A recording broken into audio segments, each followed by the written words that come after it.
What I'll tell you about today is transitions back into gold production. It's step one of my project to get the business back to $1 billion valuation. This is the disclaimer and speed reading test. You should always consult a broker if you're going to invest. So as a bit of background, I'm fourth generation miner from Kalgoorlie. We started off, we developed a narrow high-grade gold mine that was owned by my father. We were mining sort of 12 gram dirt when gold was $550 an ounce. It finished at $850. We then bought, developed, refurbished Meekatharra, brought that into production. Gold price was about $1,100-1,200. We then developed the Mount Marion lithium project into what was the world's largest lithium concentrator and second largest operation. We did a staged sell down at that stage. We love lithium. The spodumene and having to sell to the Chinese forever just didn't enthuse us. We went into battery recycling, partnered with some Germans, built a plant for Mercedes-Benz, then had an unfortunate forced divorce, got our settlement, and now we're moving back into gold production. We think, the two thematics that, we're very, very comfortable with is gold. Once the geopolitical uncertainty sort of subsides, we think then the focus comes back to inflation. Inflation is going to be with us stronger for longer, which is bad news for all of us and good news for the gold price. So we have a camp scale opportunity up at Barrambie. It's sort of 40 strike kilometres, which is enough from Kalgoorlie to Kambalda, so a lot of ground. We've been able to secure a production joint venture to develop our first gold resource out at Barrambie. With pretty much no upfront capital to us, which works. It's a toll treatment and within trucking distance up in the Murchison. It allows our geos who have done a fantastic job, who have taken this asset from first drill holes in February last year to now a joint venture to develop it, and subject to the final investment decision towards the end of the year, will be in production early next year. So we think it's a great business to a great foundation to rebuild the business, to get that cash flow. And we've got critical minerals assets for growth in the long term.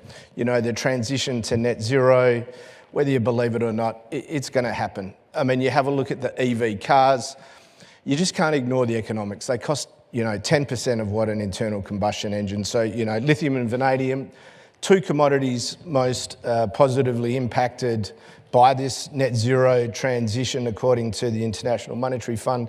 So we're happy backing that. I'll tell you about the Barrambie Gold and we'll just have a bit of a fly through and I will rest my gums.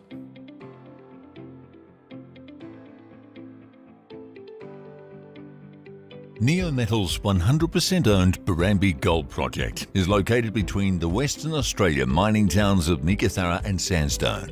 This prime location within the prolific Murchison Domain is a hub of active gold exploration, surrounded by numerous operating gold mines and processing plants.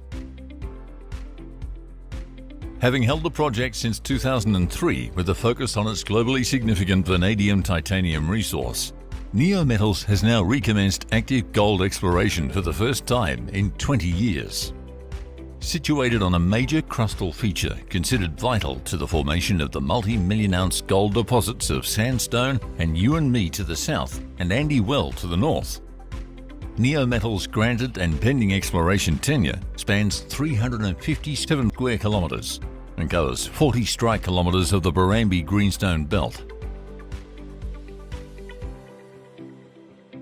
Flanking one of the world's highest grade titanium deposits are several historic high-grade gold mines dating back to the early 20th century.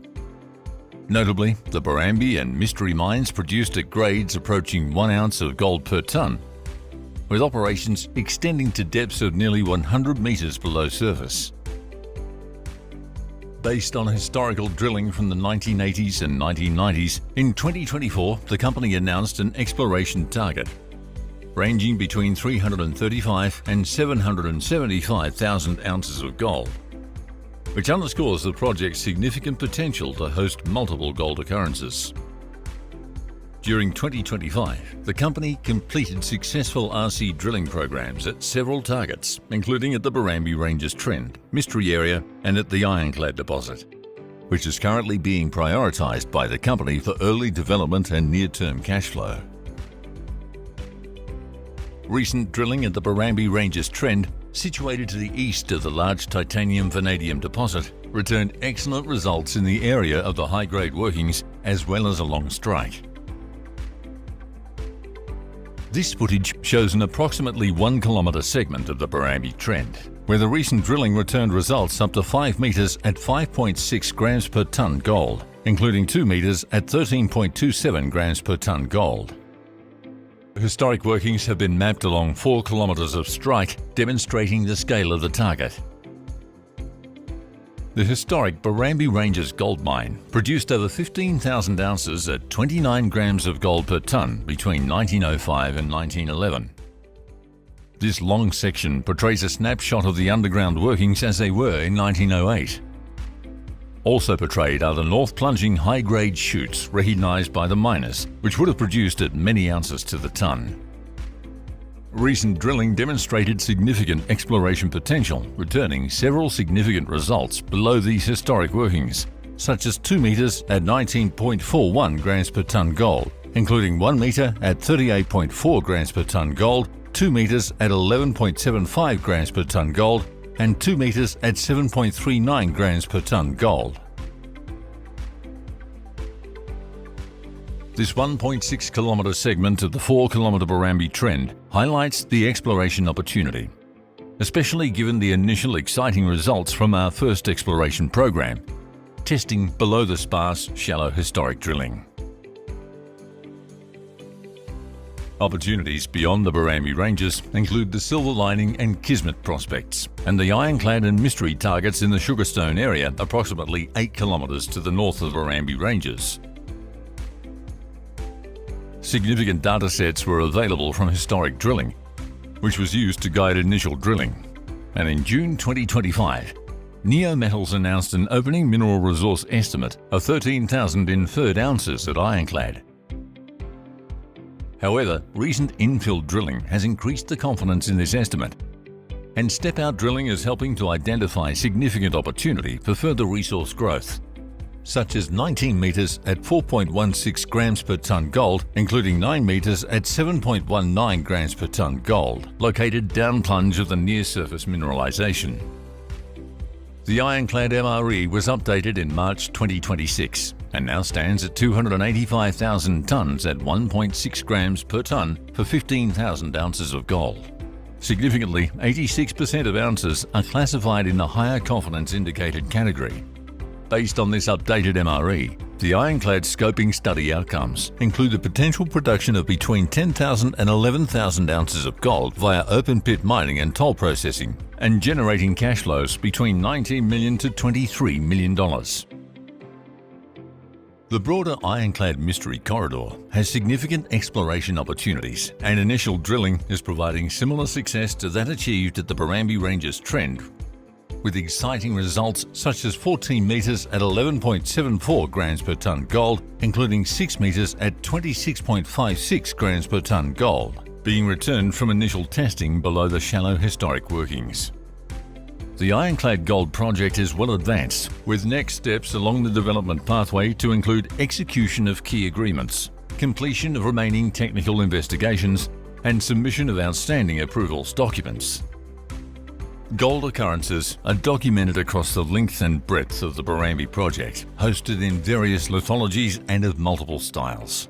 This presents a wide array of targets in both established trends and greenfield settings. With such diversity comes opportunity, the potential for Neometals to build the Murchison's next camp-scale gold project.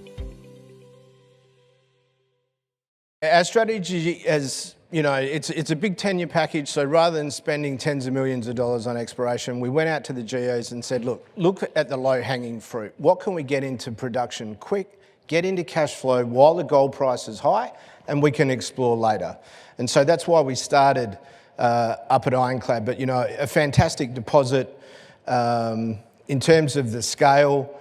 There's abundant processing infrastructure.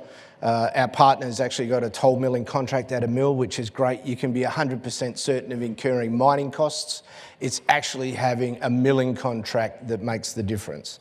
And we've got lots of prospective satellites to extend the mine life. So we've done a joint venture with a company called BML Ventures.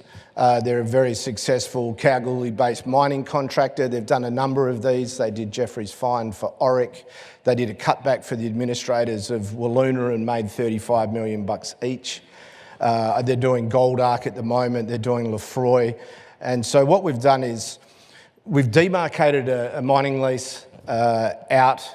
It's a 50-50 profit share, so they fund all the working capital. It's about $30 million is our estimate. They recover that, and then we split the profits 50-50, which we think is a fantastic endorsement of the project and the potential upside. So Ironclad looks like a mine from the 80s, right? Like, we've had this project for 20 years. We've been concentrating on vanadium, titanium. The prices were rubbish. We switched back to gold.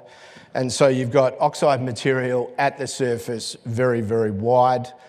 It'll be a very easy open pit. So stage one is just a starter pit. It's the minimum that we could do with a couple of $1 million. So, you know, we'll take out about 10 to 11,000 ounces. We'll then get the drill rigs out there in the coming weeks to expand that and to push that deeper.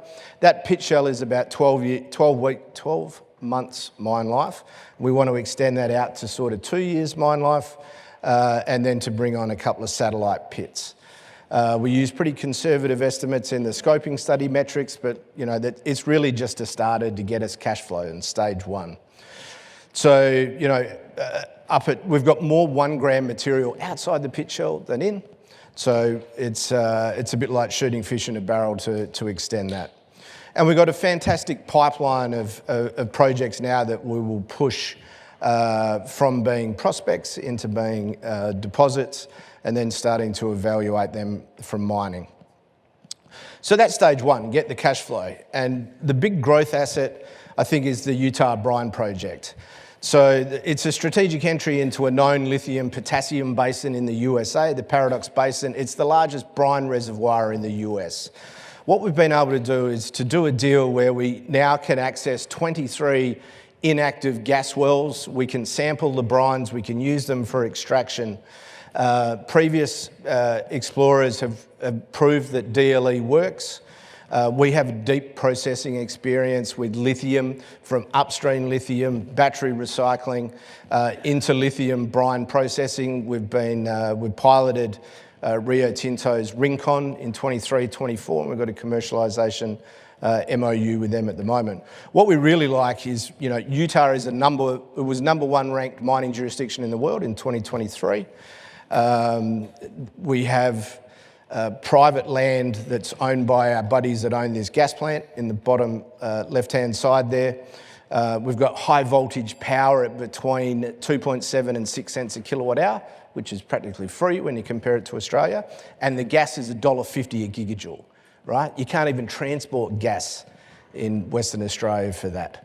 And God knows what you pay here. So fantastic from an energy point of view, well aligned with the US critical minerals strategy. I was over in Washington 2 weeks ago. The guy said, well, you're the only project that we've seen that's actually got 2 of our critical minerals in it. And the US imports 96% of its potash and doesn't produce a lot of lithium. So we were able to do a pretty soft deal to come into it because of our background. So we own 51% in the tenure applications. Our partner based in Nebraska holds 49%. And for the well owners, they get a 2.5% to 3.5% royalty. And so at the surface, it looks like a desert. Unbelievable. Sealed roads to site, but there's this fantastically thick body of water. And it's about 4,000 to 5,000 feet thick. We put out a mineral resource, a JORC exploration target.